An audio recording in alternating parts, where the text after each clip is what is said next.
We are with Bruce Jenks, and he's the owner of Maple Valley Ice Cream, Yes, and on and on and on. there's a bit more.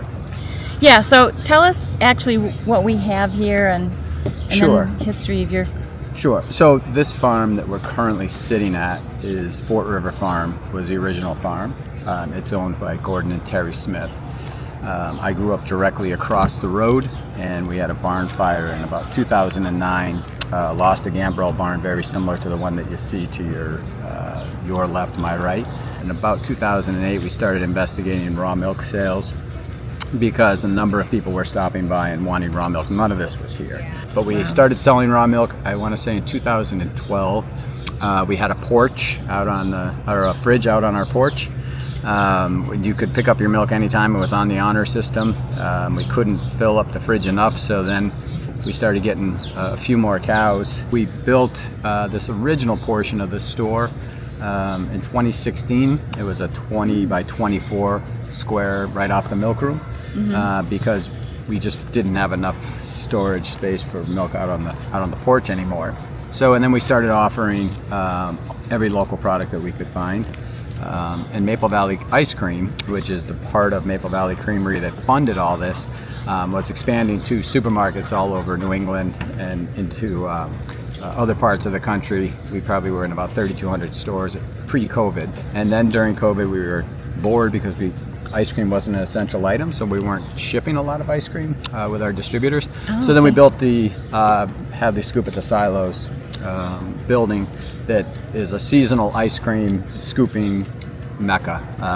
It's a viral, crazy, weird, small, tiny. It's the smallest scoop shop you've ever seen that shovels out probably the most ice cream that you've ever seen. We do a lot of events here. We have live music every Friday, Saturday, and Sunday. We have craft fairs. Today is Kite Day.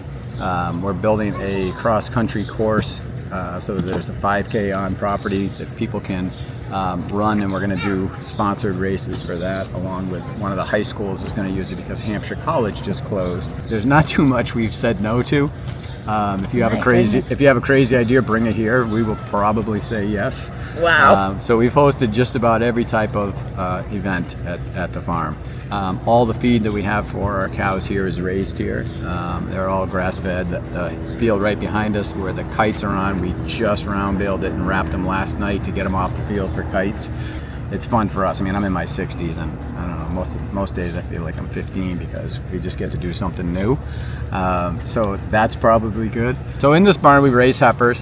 This is their bedded pack. They can come in and out of the sun. They can go in the barn if they want. It has fans, which is cool, but the majority of the time our brown Swiss cows prefer to be outside. Very rarely do I catch them in the barn unless it's direct sun. I have one cow that sticks her head in the door when it's raining and the rest of her is out, so it must be, yeah, Nellie. So she must just think that that's the way to do it. Doesn't want to mess up her hair. Yeah, there's something about it. So it's just a fun, community-based farm that we encourage people to bring their kids in the barn. We just think it's so important with the number of farms that don't survive on a daily basis. And we are just so happy. The food truck that we have that we run here too is beef that we purchase from a local farm that supports their farm. So you make like hamburgers and stuff? Yeah, so in that food truck they make smash burgers and chicken tenders and hot dogs and stuff for the for the families to come out. It's not very expensive. You can eat at this food truck. It's not like going to a carnival or a festival where you can't afford the food on the food truck. You can get a burger here for $7. And it's a good, healthy burger. Nothing's frozen. It just, I don't know. To me, I think that's what should be served at a place that traditionally is trying to support, the community and the agriculture and all the things.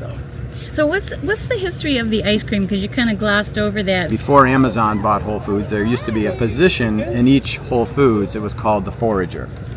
This forager's job was to go out and recruit vendors. Because our farm shared a bike path with Whole Foods, Emerald thought our farm should be doing something, my dad's farm. And all we were doing was shipping milk.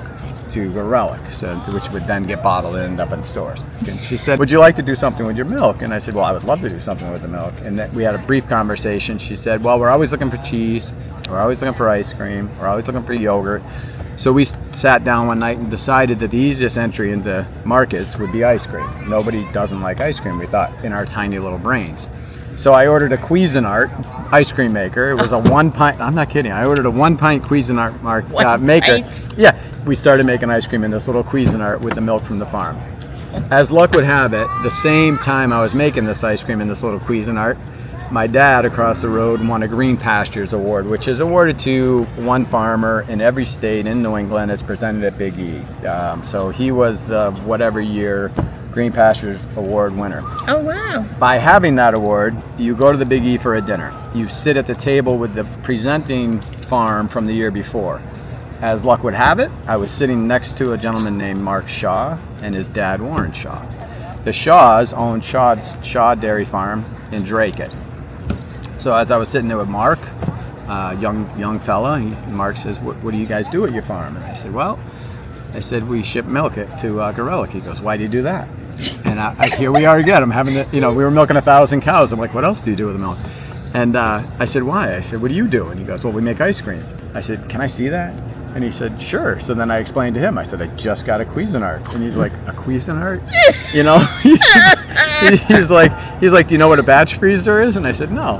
He said, well, a batch freezer is a freezer that makes 40 quarts at a time, not a pint, And I said, wow, I'd like to see that, To me, that's, like Disney at this point. So I hop in the car and I drive down the following Wednesday when they make ice cream after this dinner. I watch them make ice cream. They had 2 Emery Thompson batch freezers that sit next to each other, and they produce 40 quarts of ice cream at a time, which they then hand pack. Traditional ice cream. So then I said, fantastic. I said, this doesn't look that hard. And he goes, no. He said, do you want to make ice cream? I said, I'd love to make some ice cream. He said, well, come next Wednesday and bring some containers and we'll make ice cream with you.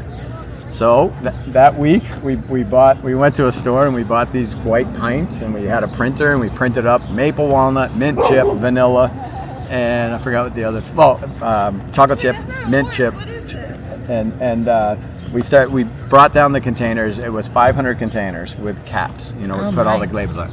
So I bring the box in and Mark says, is that all you're gonna make? And I said, yeah. I said, I want to make 100 pints of each one.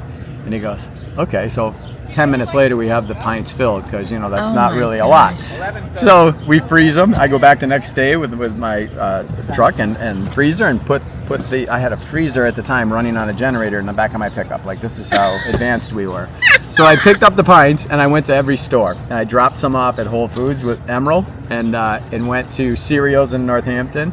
I went to Cushman's in Amherst. I decided that we were going to have ice cream in one store in every town in Western Mass. That was going to be huge. And so we did. And then Emerald Levesque sits down with their group to try it. And we get an email from their tasting people, because they have to bring people in to try this stuff. And the comment, this is the best ice cream we've ever had, blah, blah, blah, blah. And I'm thinking, yeah, sure. Sure. Like, do you say that to every single, local vendor?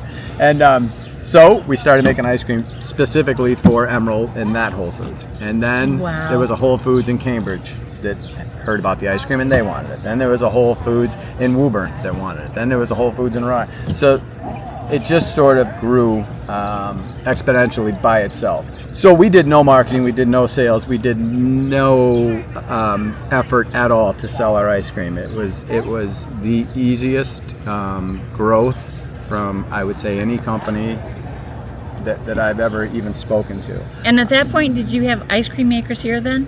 We were making our ice cream at Shaw Farm. So, you did it there, yep. Okay. So when we got up to I think we were about 300 to 400 stores, both Warren and Mark were like, okay, listen, we don't have enough storage room for your ice cream. You're going to have to find somewhere to make your ice cream. So they recommended a couple places to us. We ended up going with an ice cream maker called Royal Ice Cream in Manchester, Connecticut. It's relatively close to us. It's 60 minutes.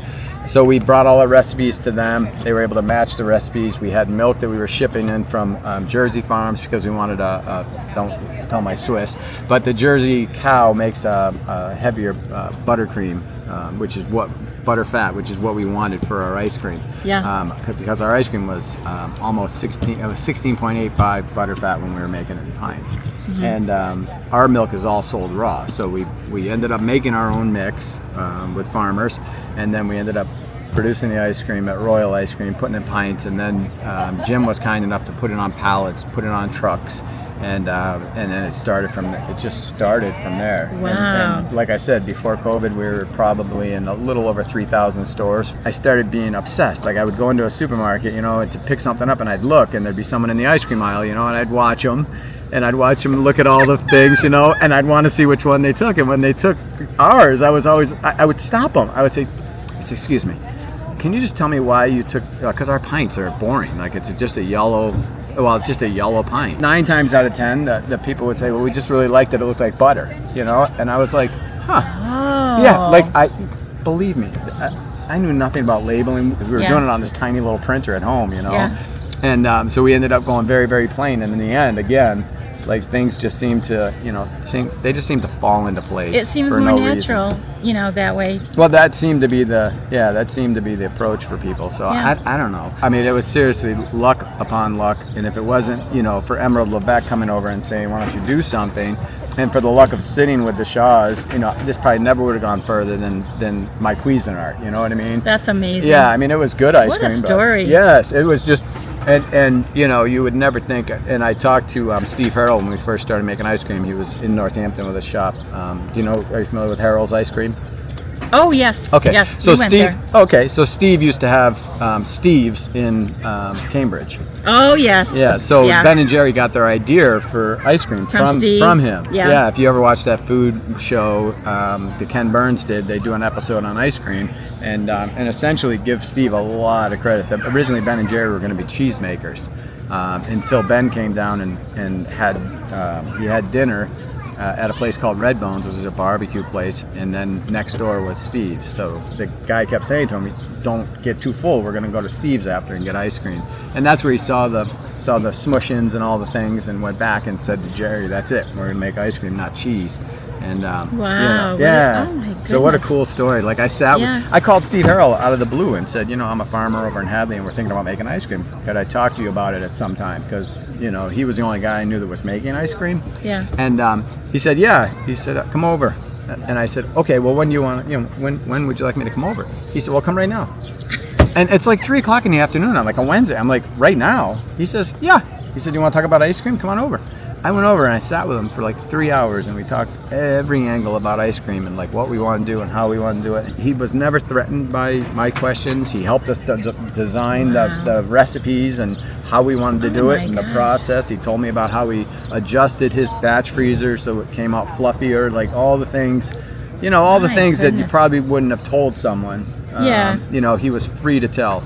And when people come here and ask us about ice cream, we do the same thing. We're like, listen, the more ice cream, the better. If you want to do ice cream, do ice cream. That's awesome. If you have cows and you want to make something, do it. So you've actually been in farming your whole life then? Yeah, so my family has the dairy farm across the road. It's called Allard's Farms. When the Smiths originally came to Massachusetts, the farm we're on, they owned 5 square miles in Hadley. My dad's grandfather used to be in where the Quabbin now sits. He was in one of the towns in Quabbin. And when they built the Quabbin, they gave all the farmers 30 days to dismantle their barns or their homes or take all they could and go somewhere. And my stepfather's dad's father was a dairyman, and he had a dairy in Holyoke where they would ladle milk out of cans to the tenements, to the silk workers. They would go out in a horse wagon, and they'd ring a bell, and people would come down from the tenements with their bowls or buckets or whatever, and he would ladle the milk into the buckets. And he was the first commercial truck company in the state. He has the very first commercial truck plate when he bought his Model A to truck milk instead of the horse. So that plate is actually framed in my dad's house. But so that dairy was purchased from the Smiths. He purchased his acreage, and then this farm was here, so that's why these 2 farms are back to back. So I grew up diagonally across the street, in a small house, and grew up on Allard's Farms. And my brothers two, and they run a company called Goulet Trucking in South Deerfield, which they just recently sold, but they have probably 300 trucks. So I think it's a family of just hardworking guys who just don't know how to quit. What's the biggest challenge of running this business? The biggest challenge for me personally, I think, is time. So what do you love most about it? Cows. Oh! Yeah, cows, hands down. There's not a time that I drive by somewhere if there's cows that your head isn't snapping around. I'm not really sure why. Well, it is a great farm here, and you have a lot going on. And thank you for sitting down. And Oh, it's my pleasure. the fact we got you to sit down for 15 minutes, I think, is kind of a miracle. I think most of the staff would say the same. Like, is he still sitting there? Like, what's happening?